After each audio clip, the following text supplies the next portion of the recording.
Napoleón Bonaparte nació el 15 de agosto de 1769 en la ciudad de Ajaccio, en la isla de Córcega. Su familia, los Bonaparte, eran de la pequeña nobleza italiana que se había establecido en Córcega generaciones antes. En el momento de su nacimiento, Córcega había sido cedida recientemente a Francia por la República de Génova. El padre de Napoleón, Carlo Bonaparte, era un abogado que inicialmente apoyó la resistencia corsa contra el dominio francés.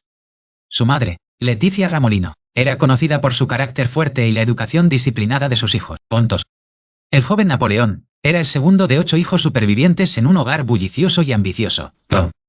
A la edad de 9 años, fue enviado a la Francia continental para comenzar su educación formal.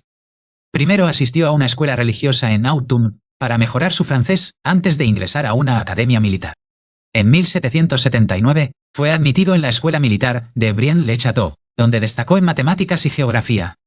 Napoleón era a menudo objeto de burlas por parte de sus compañeros de clase por su acento corso y su origen relativamente modesto.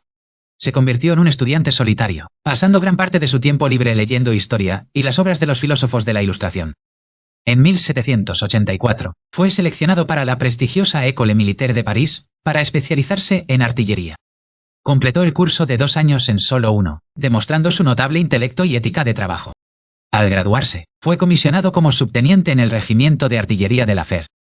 Mientras estaba destinado en Valence, continuó educándose, particularmente en la historia de grandes comandantes militares como Alejandro Magno. El estallido de la Revolución Francesa en 1789 presentó nuevas oportunidades para el ambicioso joven oficial. Napoleón pasó inicialmente un tiempo significativo en Córcega, involucrándose en la compleja política local de la isla.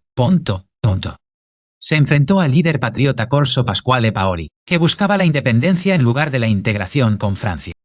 En 1793, tras una expedición fallida y una ruptura con Paoli, Napoleón y su familia se vieron obligados a huir a la Francia continental. Convertido en capitán, Napoleón fue asignado al sitio de Tolón, donde las fuerzas realistas contaban con el apoyo de una flota británica. Ideó un plan brillante para capturar las alturas que dominaban el puerto, lo que obligaría a los barcos británicos a retirarse. Durante el asalto, fue herido en el muslo por una bayoneta, pero continuó liderando a sus hombres con valor. El éxito de su plan condujo a la recuperación de Tolón y le valió el rango de general de brigada a la edad de 24 años. Tras la caída de Maximilien Robespierre, Napoleón fue encarcelado brevemente debido a sus asociaciones con los jacobinos. Finalmente fue liberado y se encontró en París, buscando un nuevo destino en un clima político volátil. En octubre de 1795, se le encomendó la defensa de la Convención Nacional contra un levantamiento realista en París. Utilizó su famosa descarga de metralla para dispersar a la multitud, consolidando su reputación como defensor de la República. Esta victoria llamó la atención de Paul Barras, un miembro clave del nuevo gobierno del Directorio. Durante este tiempo, conoció a Josefina de Beauharnais, una viuda socialmente prominente, que lo cautivó por completo. Se casaron en una ceremonia civil el 9 de marzo de 1796, pocos días antes de que él partiera hacia su nuevo mando. Napoleón fue nombrado comandante del ejército de Italia, que estaba mal abastecido y desmoralizado. Transformó esta fuerza descuidada mediante un liderazgo carismático y promesas de gloria y riquezas. La primera campaña de Italia comenzó con una serie de victorias rápidas contra los ejércitos austríaco y sardo. En la batalla de Lodi, Napoleón dirigió personalmente una carga a través de un puente bajo un intenso fuego, ganándose el apodo de «El Pequeño Cabo». Entró en Milán como conquistador, estableciendo varias repúblicas hermanas en todo el norte de Italia. Su brillantez estratégica quedó demostrada de nuevo en la batalla de Rivoli, donde derrotó decisivamente a los austríacos. Napoleón también demostró ser un diplomático astuto, negociando el Tratado de Campo Formio con Austria. Envió grandes cantidades de arte y tesoros saqueados a París, aumentando su popularidad entre el público francés. Al regresar a París como un héroe, comenzó a planear una expedición a Egipto para socavar las rutas comerciales británicas hacia la India. La expedición incluyó no solo a soldados, sino también a un grupo de científicos y académicos, conocidos como savants. La flota francesa eludió a la marina británica y desembarcó en Egipto en julio de 1798. En la batalla de las pirámides, los modernos cuadros de infantería de Napoleón aplastaron a la tradicional caballería mameluca. Sin embargo, el almirante británico Horatio Nelson destruyó la flota francesa en la batalla del Nilo, dejando al ejército varado. Napoleón intentó expandir su conquista hacia Siria, pero fue repelido en el sitio de Acre. Durante la campaña, se descubrió la piedra de Rosetta, que más tarde resultaría clave para descifrar los jeroglíficos. Al enterarse de la inestabilidad política en Francia y de la formación de una segunda coalición, Napoleón decidió regresar a casa. Dejó a su ejército en Egipto y llegó a Francia en octubre de 1799, recibiendo una calurosa bienvenida del pueblo. Napoleón se unió a una conspiración con Emmanuel Joseph Sieyès y otros para derrocar al decadente directorio. El golpe de estado del 18 de Brumario tuvo lugar los días 9 y 10 de noviembre de 1799, aunque estuvo a punto de fracasar en la legislatura. El golpe tuvo éxito y se estableció un nuevo gobierno llamado el Consulado, con Napoleón como primer cónsul. Se movió rápidamente para consolidar su poder, convirtiéndose en el dictador efectivo de Francia a los 30 años. En 1800, condujo a su ejército a través del Gran Paso de San Bernardo en los Alpes para sorprender a los austríacos en Italia. La batalla de Marengo fue casi una derrota que se convirtió en una victoria decisiva gracias a la llegada de refuerzo. La victoria en Marengo obligó a los austríacos a pedir la paz, lo que condujo al Tratado de Lunéville. Napoleón centró entonces su atención en las reformas internas, sobre todo en la creación del Código Civil, o Código Napoleónico. El código estandarizó las leyes en toda Francia, haciendo hincapié en la igualdad ante la ley y los derechos de propiedad. También estableció el Banco de Francia para estabilizar la economía y la moneda de la nación. En 1801, firmó el concordato con el Papa Pío VII, restaurando el estatus de la Iglesia Católica en Francia. Napoleón vendió el territorio de Luisiana a los Estados Unidos en 1803 para financiar sus futuras campañas militares. En 1802, fue declarado primer cónsul vitalicio, tras un plebiscito nacional. Los complots internos contra su vida, como la conspiración de Cadoudal, le impulsaron a buscar un título hereditario más estable. El 2 de diciembre de 1804, Napoleón fue coronado emperador de los franceses en una magnífica ceremonia en la Catedral de Notre Dame. En un gesto audaz, tomó la corona de manos del Papa y la colocó sobre su propia cabeza. Luego coronó a Josefina como emperatriz frente a la nobleza y los dignatarios extranjeros reunidos. La coronación marcó el comienzo del primer imperio francés y una nueva era de la historia europea. Napoleón creó una nueva nobleza imperial, recompensando a sus generales más leales con títulos como duque y príncipe. Los británicos, cautelosos ante la expansión francesa, formaron la tercera coalición con Austria y Rusia en 1805. Napoleón abandonó sus planes de invadir Inglaterra y marchó con su grande armée hacia el interior de Alemania. Logró una espectacular victoria estratégica en la batalla de Ulm, capturando a todo un ejército austríaco sin una gran lucha. Sin embargo, la flota francesa fue destruida por Nelson en la batalla de Trafalgar, asegurando la supremacía naval británica. Asegurando la supremacía naval británica. Sin amilanarse, Napoleón marchó al encuentro de las fuerzas combinadas de Rusia y Austria en Moravia. El 2 de diciembre de 1805, aniversario de su coronación, libró la batalla de Austerlitz. Austerlitz se considera su mayor obra maestra táctica, donde atrajo a los aliados a una trampa. La victoria obligó a Austria a firmar el Tratado de Presburgo y condujo a la disolución del Sacro Imperio Romano Germánico. Napoleón estableció la Confederación del Rin, un grupo de estados alemanes bajo su protección. Prusia, alarmada por la influencia francesa en Alemania, se unió a la Cuarta Coalición en 1806. Napoleón aplastó al ejército prusiano en las batallas gemelas de Jena y Auerstedt en un solo día. Entró triunfante en Berlín, haciendo desfilar a sus tropas por la puerta de Brandeburgo. Desde Berlín, emitió el Decreto de Berlín, iniciando el sistema continental para bloquear el comercio británico. La guerra continuó en Polonia contra los rusos, lo que llevó a la sangrienta e inconclusa batalla de Eylau. En junio de 1807, Napoleón obtuvo una victoria decisiva sobre los rusos en la batalla de Friedland. El zar Alejandro I se reunió con Napoleón en una balsa, en medio del río Niemen, para negociar la paz. Los tratados de Tilsit dividieron Europa en esferas de influencia francesa y rusa. Prusia fue despojada de la mitad de su territorio, que se utilizó para crear el Gran Ducado de Varsovia y el Reino de Westfalia. En el apogeo de su poder, Napoleón controlaba o influía en casi todo el continente europeo. Sin embargo, el sistema continental resultó difícil de imponer y causó dificultades económicas a muchos. En 1807, envió tropas para ocupar Portugal con el fin de cerrar sus puertos a los barcos británicos. Luego, se volvió contra su aliada España, obligando al rey a abdicar y colocando a su hermano José Bonaparte en el trono. El pueblo español se levantó en una feroz guerra de guerrillas contra la ocupación francesa. 1. La Guerra de la Independencia Española se convirtió en una úlcera sangrante que agotó los recursos y la mano de obra franceses durante años. Gran Bretaña envió un ejército dirigido por Sir Arthur Wellesley, el futuro duque de Wellington, para apoyar a los españoles y portugueses. En 1809, Austria declaró la guerra de nuevo, formando la Quinta Coalición, mientras Napoleón estaba ocupado en España. Napoleón regresó rápidamente al Danubio y libró la batalla de gran escala de Aspern-Essling, su primera derrota importante en una década. Finalmente, derrotó a los austríacos en la batalla de Wagram, la batalla más grande de la historia hasta ese momento. Austria se vio obligada a firmar el Tratado de Schönbrunn, perdiendo aún más territorio y convirtiéndose en aliada de Francia. 1. Napoleón se divorció de Josefina en 1810, porque ella no había dado un heredero al trono. Luego se casó con la archiduquesa María Luisa de Austria, para consolidar su alianza con los Habsburgo. En 1811, María Luisa dio a luz a un hijo, Napoleón II, a quien se le dio el título de rey de Roma. Las relaciones con Rusia se deterioraron a medida que el zar Alejandro se sentía descontento con el sistema continental y el Gran Ducado de Varsovia. En 1812, Napoleón reunió el ejército más grande jamás visto, la Grande Armée de más de 600.000 hombres, para invadir Rusia. El ejército ruso se retiró profundamente en su territorio, utilizando tácticas de tierra quemada para negar suministros a los franceses. Los dos ejércitos se enfrentaron finalmente en la batalla de Borodino, un conflicto brutal y sangriento a las afueras de Moscú. Napoleón entró en Moscú en septiembre, pero la ciudad estaba prácticamente desierta y pronto se vio envuelta en llamas. Esperó en las ruinas de Moscú durante 5 semanas, con la esperanza de que el zar pidiera la paz, pero no llegó ninguna oferta.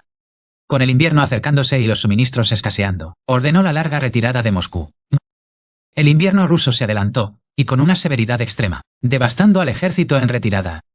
La Grande Armée fue acosada constantemente por los cosacos rusos y las tropas regulares. Para cuando el ejército llegó al río Berecina, estaba reducido a una fracción de su tamaño original. Napoleón dejó a su ejército en diciembre para regresar a París y reunir una nueva fuerza para defender su imperio.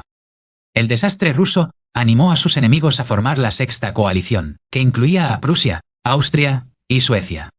Napoleón logró reunir un nuevo ejército y obtuvo varias victorias más en Alemania, pero sus fuerzas eran jóvenes e inexpertas.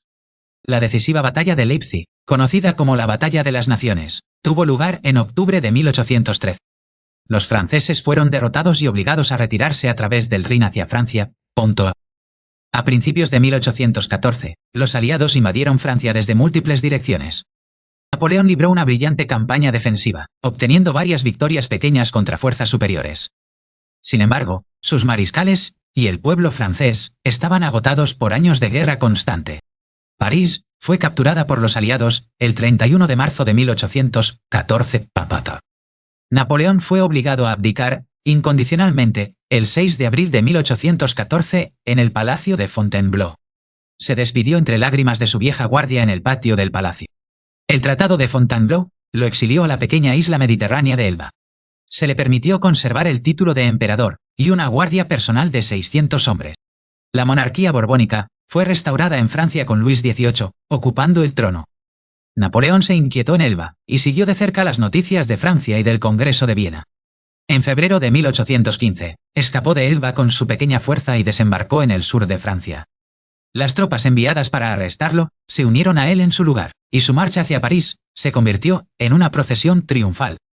Luis XVIII huyó de París y Napoleón reclamó el trono por un período conocido como los 100 días. Los aliados lo declararon inmediatamente fuera de la ley y movilizaron sus fuerzas para la Séptima Coalición. Napoleón decidió atacar primero invadiendo Bélgica, para separar a los ejércitos británico y prusiano. El 18 de junio de 1815, tuvo lugar el enfrentamiento final en la batalla de Waterloo. Los británicos bajo el mando de Wellington mantenían una fuerte posición defensiva en una colina. La caballería francesa realizó numerosas cargas desesperadas, pero no pudo romper los cuadros británicos. La llegada del ejército prusiano bajo Gebhard Leverett von Blücher al final del día cambió el rumbo de la batalla. La reserva final de Napoleón, la Guardia Imperial, fue rechazada por primera vez en su historia. La derrota en Waterloo fue total y Napoleón huyó de regreso a París. Abdicó por segunda vez en favor de su hijo, pero los aliados ocuparon París una vez más. Napoleón se rindió a los británicos, esperando asilo en Inglaterra. En su lugar, los británicos decidieron exiliarlo a la remota isla de Santa Elena, en el Atlántico Sur. Mediante el esto por tratar analizar todo condenamiento, y el besos por bortones. Pasó sus últimos años en Longwood House, una residencia húmeda y ventosa, en la isla. Estaba estrechamente custodiado por el gobernador británico, Sir Hudson Lowe, con quien mantenía una relación difícil. Napoleón pasaba gran parte de su tiempo dictando sus memorias y reflexionando sobre su carrera. Su salud declinó gradualmente debido a una combinación del clima de la isla y una afección estomacal crónica. Napoleón Bonaparte murió el 5 de mayo de 1821, a la edad de 51 años. Se informó que sus últimas palabras fueron «France, l'armée, tête d'armée, Joséphine». Fue enterrado en una tumba sencilla en Santa Elena, ya que los británicos se negaron a permitir que su cuerpo regresara a Francia.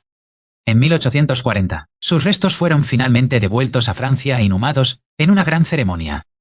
Su cuerpo descansa ahora en un enorme sarcófago de cuarcita roja en el Dôme des Invalides, en París. El legado de Napoleón es complejo, visto tanto como un gran reformador como un conquistador hambriento de poder. El Código Napoleónico sigue siendo la base del derecho civil en muchos países del mundo hoy en día. Sus innovaciones militares, como el sistema de cuerpos de ejército, influyeron en la guerra durante más de un siglo. También contribuyó al auge del nacionalismo en Europa, tanto dentro de Francia como entre las naciones que conquistó. Napoleón cambió el curso de la historia europea a través de su ambición, intelecto y pura voluntad. Ajaccio celebra hoy a su hijo más famoso con numerosas estatuas y museos. La casa de la familia Bonaparte, Maison Bonaparte, es ahora un museo nacional y un destino turístico popular. Su vida ha sido objeto de innumerables libros, películas y estudios académicos. El complejo de Napoleón es un término psicológico popular, aunque su altura real era la media para su época. Su influencia en el arte y la cultura del período del Imperio sigue siendo visible en la arquitectura y el mobiliario. Muchos de los museos más grandes del mundo, como el Louvre, contienen tesoros que pasaron por sus manos. Napoleón sigue siendo una de las figuras más reconocibles y estudiadas de la historia de la humanidad. Su ascenso de un noble corso menor a emperador de los franceses es una historia notable de meritocracia. Fue un maestro de la propaganda, elaborando cuidadosamente su imagen pública a lo largo de su carrera. Su memorial de Saint-Hélène se convirtió en un éxito de ventas y ayudó a crear la leyenda napoleónica. Even today, debates about his character and actions continue to spark passion and controversy. La frase «esta noche no, Josefina» es un mito popular, pero probablemente apócrifo asociado a él. Mantuvo toda su vida una relación de amor-odio con los británicos, sus enemigos más persistentes. Su sistema administrativo centralizado sigue dando forma a la estructura del Estado francés moderno. El sistema métrico se estandarizó y se extendió por Europa durante la era napoleónica. La obsesión de Napoleón por Egipto condujo al nacimiento de la egiptología moderna. Fue un escritor prolífico, dejando tras de sí miles de cartas y documentos. Su matrimonio con María Luisa fue un movimiento político que al final no logró salvar su imperio. El águila fue el símbolo elegido por él, apareciendo en banderas, edificios y estandartes militares. La historia de Napoleón es un recordatorio del poder del individuo para cambiar el mundo, para bien o para mal. A menudo dormía solo unas pocas horas por noche, impulsado por su intensa ambición y el café. Su caballo favorito, Marengo, permaneció con él durante muchas de sus batallas más famosas. El sombrero bicornio de Napoleón se convirtió en su marca registrada, a menudo usado en batalla, paralelo a los hombros. Se sabía que tenía un temperamento rápido, pero también una capacidad de gran encanto y generosidad. La Legión de Honor, que él estableció, sigue siendo la orden al mérito más alta de Francia. Su caída fue tan dramática y rápida como su espectacular ascenso al poder. La presencia de Napoleón se sigue sintiendo en los nombres de calles, puentes y monumentos de toda Francia. Sigue siendo una figura de fascinación, un hombre que se atrevió a imaginarse a sí mismo como un nuevo César. La historia del siglo XIX es inseparable de la sombra proyectada por Napoleón Bonaparte. Su historia termina donde comenzó, con un legado que continúa intrigando al mundo. Napoleón también fue pionero en el uso de unidades militares especializadas como los zapadores y mineros. Introdujo un sistema de escuelas secundarias llamadas lycées para formar a los futuros líderes de Francia. Durante sus campañas, a menudo, compartía las penurias de sus soldados, comiendo raciones sencillas y durmiendo en el suelo. Su capacidad para procesar grandes cantidades de información y tomar decisiones rápidas era legendaria. Era un firme creyente en el poder de la gloire, la gloria, para motivar a las personas y a las naciones. Los hermanos de Napoleón fueron colocados en varios tronos europeos, creando una dinastía Bonaparte. Tenía una relación compleja con la prensa, a menudo censurando periódicos críticos mientras promovía su propia narrativa. Su interés por la ciencia condujo a avances significativos en campos como la química y la biología durante su reinado. El Gran Sanedrín de Napoleón en 1807 fue un acontecimiento histórico en la historia de la emancipación judía en Europa. Fue un maestro de la logística, aunque la campaña de Rusia demostró que incluso sus límites podían ser alcanzados. Su biblioteca personal lo acompañaba en sus campañas, alojada en estuches portátiles especialmente diseñados.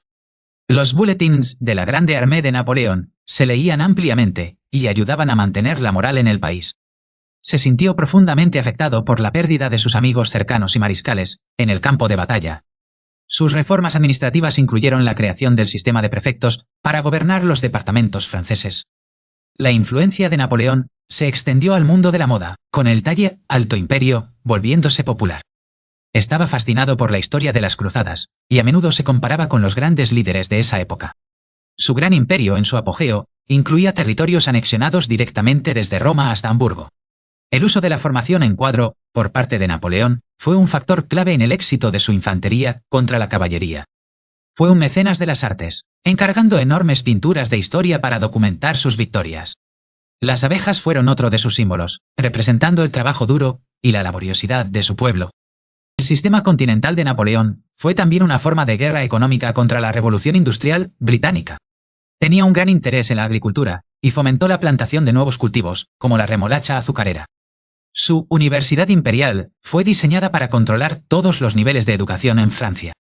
La guardia personal de Napoleón, los chasseurs à cheval, eran su unidad de caballería más confiable y de élite. Se sabía que ocasionalmente salía disfrazado para oír lo que la gente común decía de él.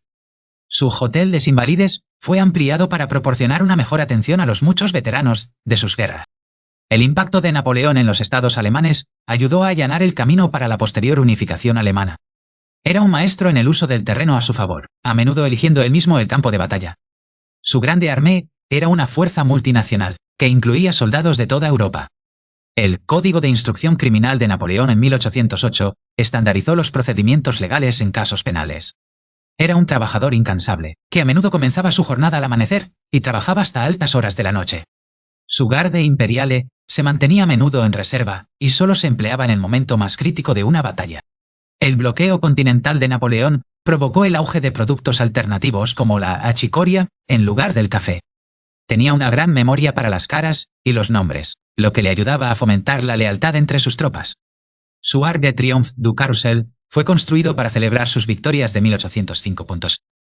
La campaña de Italia de Napoleón de 1796-1797 se sigue estudiando en las academias militares por su brillante maniobra. Era un estudioso de la Ilustración, pero su gobierno también se caracterizó por una fuerte autoridad central. Su Orden de la Corona de Hierro se estableció por su servicio al Reino de Italia. La expedición de Egipto de Napoleón fue también un intento de desafiar el dominio naval británico en el Mediterráneo. Fue un hombre del pueblo que se convirtió en emperador, una paradoja que definió toda su vida. Su columna de la Grande Armée, en Boulogne-sur-Mer, fue construida para conmemorar la invasión planeada de Inglaterra. El Tratado de Amiens de Napoleón en 1802 proporcionó un breve año de paz en Europa. Era un amante de la música, particularmente de la ópera italiana, a la que asistía a menudo en París. Su decreto imperial de 1810 organizó el Colegio de Abogados y la profesión de abogado en Francia. La marcha sobre Moscú de Napoleón fue el principio del fin de su sueño de una Europa unida bajo el dominio francés. Fue un hombre que vivió por la gloria y, al hacerlo, dejó una huella indeleble en el mundo. El Código de Procedimiento Civil de Napoleón de 1806 perfeccionó aún más el sistema legal que había creado. Fue un visionario que vio el potencial de una moneda y un sistema legal europeos unificados. Su guardia imperial eran los gruñones, que se quejaban, pero le seguían siendo ferozmente leales. La batalla de los 3 emperadores de Napoleón en Austerlitz es un ejemplo clásico de derrota de una fuerza mayor. Era un hombre de un enfoque intenso, capaz de ignorar las distracciones y concentrarse en la tarea en cuestión. Su Consejo de Estado era el órgano clave para la redacción de las leyes y reglamentos de su imperio. El sistema continental de Napoleón condujo al ascenso del puerto de Amberes como un centro importante para el comercio francés. Fue un hombre que comprendió la importancia de los símbolos y los utilizó para reforzar su poder. Su tratado de Tilsit con Rusia se firmó en una balsa para evitar cualquier cuestión de precedencia diplomática. La invasión de España de Napoleón fue un error estratégico que más tarde admitió que fue una gran equivocación. Fue un hombre que inspiró tanto un profundo amor como un odio intenso en quienes lo conocieron. Su Academia Imperial de Música ayudó a preservar y promover las tradiciones musicales de Francia. La batalla de Borodino de Napoleón fue el día de combate más mortífero de las guerras napoleónicas. Fue un hombre que creyó en su propio destino, hablando a menudo de su estrella. Su Código de Comercio, de 1807, estandarizó las leyes comerciales y mercantiles en todo su imperio. La marcha desde Elba de Napoleón es una de las apuestas políticas más audaces y exitosas de la historia. Fue un hombre que siempre estuvo en movimiento, recorriendo miles de kilómetros por toda Europa durante su reinado. Su guardia imperial era a menudo la última en abandonar el campo de batalla, proporcionando una retaguardia para el ejército en retirada. La batalla de Waterloo, de Napoleón, marcó el fin de una era y el comienzo de una nueva para Europa. Fue un hombre que fue a la vez un producto de la Revolución y su último conquistador. Sus memorias de Santa Elena ofrecieron su versión de la historia a un mundo que seguía fascinado por él. El regreso desde Santa Elena de Napoleón en 1840 fue un momento de reconciliación nacional para Francia. Fue un hombre que se atrevió a soñar con un mundo diferente y, por un corto tiempo, lo hizo realidad. Su leyenda napoleónica sigue influyendo en la política y la identidad francesas hasta el día de hoy. El último testamento de Napoleón contenía sus últimos deseos y pensamientos para su hijo y su pueblo. Fue un hombre de muchas contradicciones, una figura compleja y polifacética que desafía una categorización sencilla. Su águila imperial sigue siendo un símbolo de poder y autoridad, incluso siglos después de su muerte. La batalla de Lodi de Napoleón fue un momento clave en los inicios de su carrera, mostrando su valentía personal y su liderazgo. Fue un hombre que siempre estuvo aprendiendo, incluso en sus últimos años en la isla de Santa Elena, en Tontovino. Su guardia imperial eran los inmortales que eran temidos por sus enemigos y amados por su pueblo. La batalla de Austerlitz de Napoleón sigue considerándose una obra maestra de la estrategia y la táctica militar. Fue un hombre que fue a la vez un genio y un tirano, una figura que siempre será debatida y discutida. Su código napoleónico es su legado más duradero, un conjunto de leyes que cambiaron el mundo para siempre. El imperio de Napoleón fue un destello efímero pero brillante en la historia de la humanidad. Fue un hombre que vivió su vida a gran escala y, al hacerlo, se convirtió en una leyenda. La paz de 1801, con Gran Bretaña, permitió una oleada de turistas ingleses para visitar el recién inaugurado Louvre. La Orden de los Tres Toisones de Oro de Napoleón fue concebida como el honor militar más alto posible. Estableció la Maison d'Education de la Légion d'honneur para proveer a las hijas de los soldados condecorados. Su República Italiana vio la introducción de la primera bandera nacional italiana, la tricolor Mesdenonos. El Gran Gabinete de Napoleón era el centro de su trabajo administrativo, donde pasaba muchas horas cada día. Fue un maestro en el uso de la estrategia de líneas interiores para derrotar a sus enemigos uno a uno. Su Tratado de Tolentino, con el Papa en 1797, supuso el envío de muchos manuscritos valiosos a París. La batalla del puente de Arcole de Napoleón lo vio apoderarse personalmente de una bandera y dirigir una carga. Fue un hombre que creyó en la importancia de las obras públicas, como la construcción de nuevos puentes y canales. Su guardia imperial tenía su propia banda, que tocaba música para inspirar a las tropas en la marcha. La batalla de Marengo de Napoleón vio la muerte de su amigo cercano, el general Louis de Sykes-Pynchon. Fue un hombre que era a la vez un maestro del detalle y un visionario de la imagen general. Su Consejo de los 500 era la cámara baja de la legislatura durante el directorio. El sitio de Mantua de Napoleón fue una operación larga y difícil que puso a prueba su paciencia y habilidad. Fue un hombre que siempre pensaba varios pasos por delante de sus oponentes. Su decreto imperial de 1806 estableció el Tribunal de Comercio en París. La marcha a Viena de Napoleón en 1805 lo vio entrar en la ciudad como conquistador, pero también como protector del orden. Fue un hombre que fue a la vez un producto de su tiempo y una figura que ayudó a darle forma. Su Orden de la Reunión se estableció por su servicio a los territorios recién anexionados en Holanda y Alemania. La batalla de Friedland de Napoleón vio la destrucción completa del centro del ejército ruso. Fue un hombre que siempre tuvo el control de sus emociones, incluso en las situaciones más estresantes. Su guardia imperial eran la vieja guardia, que eran los soldados más experimentados y respetados de su ejército. El Tratado de Fontainebleau de Napoleón con España en 1807 permitió que las tropas francesas pasaran hacia Portugal. Fue un hombre que era a la vez un maestro de la palabra hablada y un incansable escritor de cartas. Su guardia imperial tenía sus propios hospitales y atención para sus miembros heridos y jubilados. La batalla de Wagram de Napoleón vio el primer uso a gran escala de artillería concentrada, la Gran Batería. Fue un hombre que era a la vez un genio de lo táctico y un maestro de lo estratégico. Su código de derecho civil fue la base del sistema legal en muchos países europeos durante décadas. La invasión de Rusia de Napoleón fue un fracaso catastrófico que condujo al colapso de su imperio. Fue un hombre que fue a la vez un producto de su tiempo y una figura que ayudó a darle forma, un hombre cuya vida siempre será una fuente de asombro y fascinación. Su guardia imperial eran la Guardia Joven, que eran los miembros más nuevos y entusiastas de su guardia. La batalla de Leipzig de Napoleón fue el principio del fin de su dominio en Alemania. Fue un hombre que era a la vez un maestro del campo de batalla y un incansable reformador del Estado. Su leyenda napoleónica se construyó sobre las historias de su valentía, brillantez y su tragedia final. El águila imperial de Napoleón era el símbolo del nuevo orden que había creado en Europa. Fue un hombre que vivió su vida con un sentido de propósito y un deseo de grandeza. La decisión de 1803 de reformar la Confederación Suiza condujo al acta de mediación. La Gendarmerie d'élite de Napoleón proporcionaba seguridad a los palacios imperiales y a su persona. Se interesó personalmente por la construcción del canal de l'Ourcq para suministrar agua a París. Durante su exilio en Elba, reorganizó completamente la pequeña infraestructura y el ejército de la isla. Su guardia imperial usaba sus distintivos gorros altos de piel de oso para parecer más imponentes al enemigo. La hermana de Napoleón, Paulina Bonaparte, era conocida por su belleza y su estilo de vida escandaloso en París. Estableció un sistema de concursos o exámenes competitivos para garantizar que los puestos administrativos se basaran en el talento. Su observatorio imperial en París era un centro de investigación astronómica y navegación. La batalla de Smolensk de Napoleón en Rusia vio algunos de los combates más intensos durante la invasión inicial. Era conocido por su increíble resistencia, permaneciendo a menudo a caballo durante más de 15 horas durante una campaña. Su Orden de la Corona de Westfalia fue creada para el nuevo reino de su hermano Jerónimo en Alemania. El Tratado de San Ildefonso de Napoleón en 1800 devolvió secretamente el territorio de Luisiana a Francia, por parte de España.